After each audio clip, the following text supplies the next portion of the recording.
So, eto daw po ang malaking sekreto ni Leandro Leviste at ni former President Rodrigo Duterte. Tingnan po natin mga sangkay.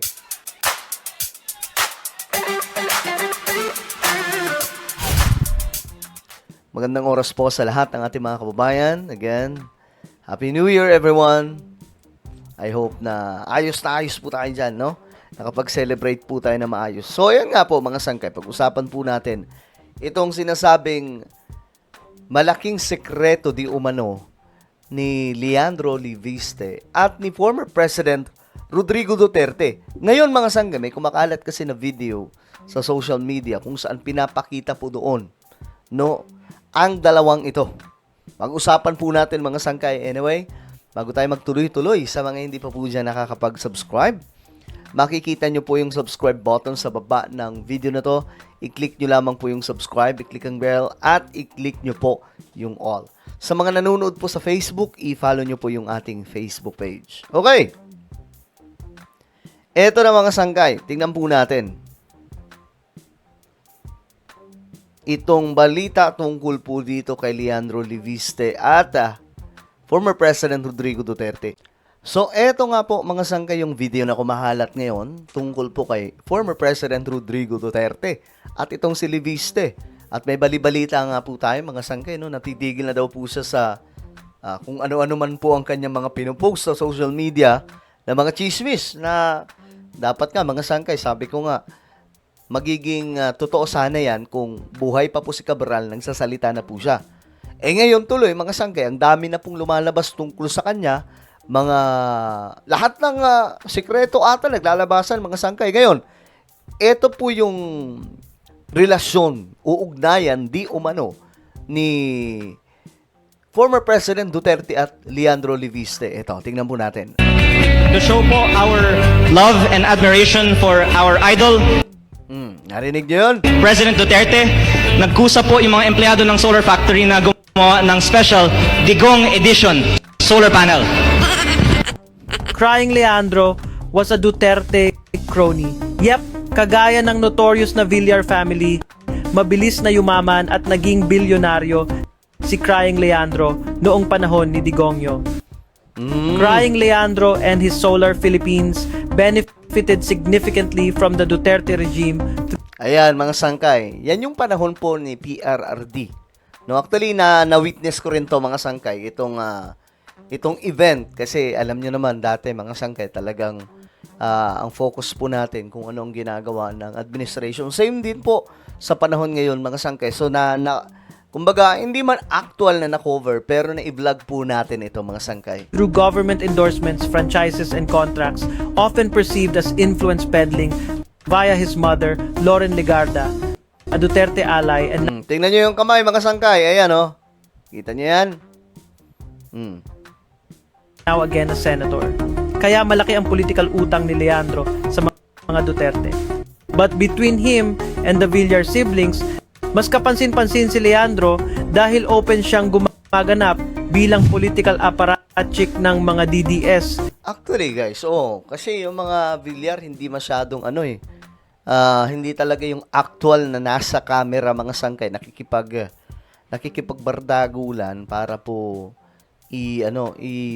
kumbaga mga sangkay magkalat ng kung ano-ano para iangat ang mga Duterte. Pero yung mga Villar kasi sila kumbaga siguro yung yaman nila mga sangkay, yun na lang po yung pangtapal para po pang suporta sa kung sino man ang gusto nilang itaas na politiko.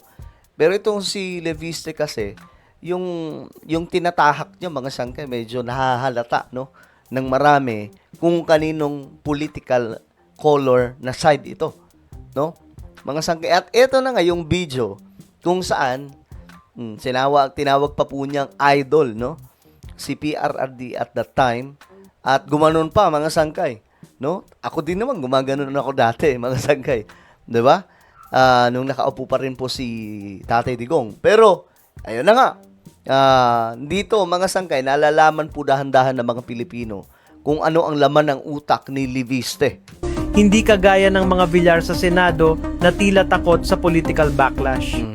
Sa panahon ni Digongyo, naging youngest self-made billionaire si Leandro Actually, at guys, age 30 with a net worth exceeding 20 billion pesos, 20 around billion. 350 million US dollars Grabe. mula sa pagbebenta ng shares sa SPNEC or SP New Energy Corporation, isang subsidiary ng Solar Philippines na itinatag niya noong 2013. Hindi na natin kailangang isa-isahin ang lahat, pero malinaw na lumubo ang mga solar firms na konektado kay Leandro sa tulong ng Estado noong mga panahong iyon. Of your company's goal to be the largest exporter of solar batteries next to China. From 2018 to 2019, mabilis na inaprubahan ng House ang isang nationwide mega franchise para sa solar para sa Bayan Corporation o SPSB, isa pang subsidiary ng Solar Philippines sa loob lamang ng 4 na buwan. Pinirmahan ni Digongyo ang RA 11357 na direktang nagbenepisyo sa mga solar firms ni Leandro kahit tinutulan ito ng ilang business groups dahil sa umano'y unfair monopoly. May mga aligasyon pa na pinressure umano ng opisina ni Senador Legarda at gumamit ng political influence para sa ilang mambabatas para pabilisin ang proseso. Kasi pati ang Amerikano at ang European, gusto po nila, sir, made in the Philippines. In 2017, personal pang dumalo si Digongyo at naging super VIP guest sa inauguration ng Solar Philippines expansion sa Batangas at nagbigay ng public pledge of support para sa renewable exports and development. Sa panahong iyon, nakopo ng Solar Philippines ang malaking bahagi ng renewable energy contracts. Sounds familiar? Parang prime water lang ng mga Pro Duterte Villar, hindi po ba? The solar products and services are expected to meet the need of solar panels in the Philippines and other countries to increase supply and lower the cost of solar photovoltaic. So in short, isang political crony si Crying Leandro na nakinabang sa political connections with the Dutertes. Okay. Ikinumpara mga sangkay itong mga solar na binebenta or company ni Leandro Leviste sa Prime Water. Ngayon mga sangkay, ang question ko lang doon, no? Ito bang mga solar na ito ano ang kinahinatnan? Kasi ang Prime Water, 'di ba, na ano naman po natin mga sangkay, nalaman po ng buong Pilipinas na may problema yung Prime Water ng mga Villar. 'Di ba? Mayroon pong hindi maayos na serbisyo sa mga kababayan po natin, mga taga Bulacan nagrereklamo doon, mga sangkay. 'Di ba? Sinasabi po nila talagang ang pangit ng serbisyo, ang mahal ng sinisingil, tapos yung tubig marumi, mga sangkay. At kung hindi man marumi, madalas daw po walang supply. So, ang daming reklamong ganun mga sangkay sa Prime Water. So, ang tanong dito, kasi ang Prime Water namayagpag nung panahon ni PRRD.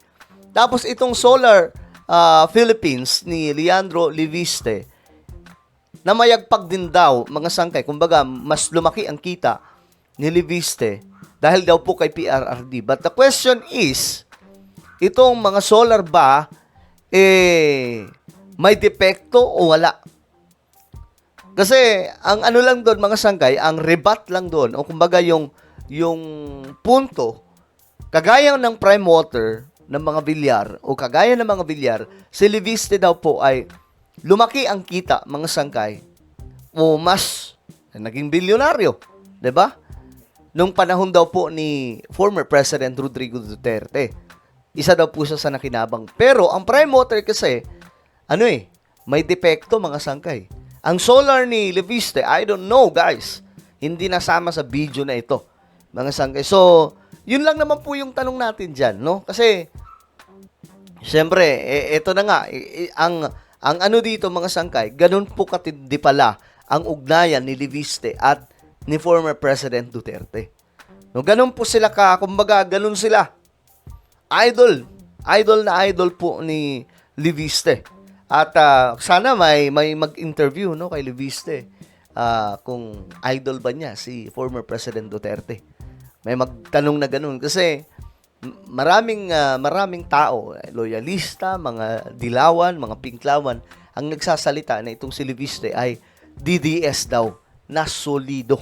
At ito nga po mga sangga, ayan, nakikita po naman ninyo yung ano nila, diba? Forma dyan kung ano yan.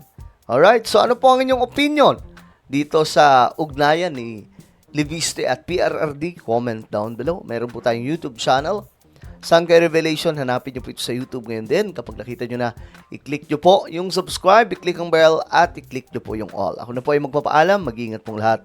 God bless everyone.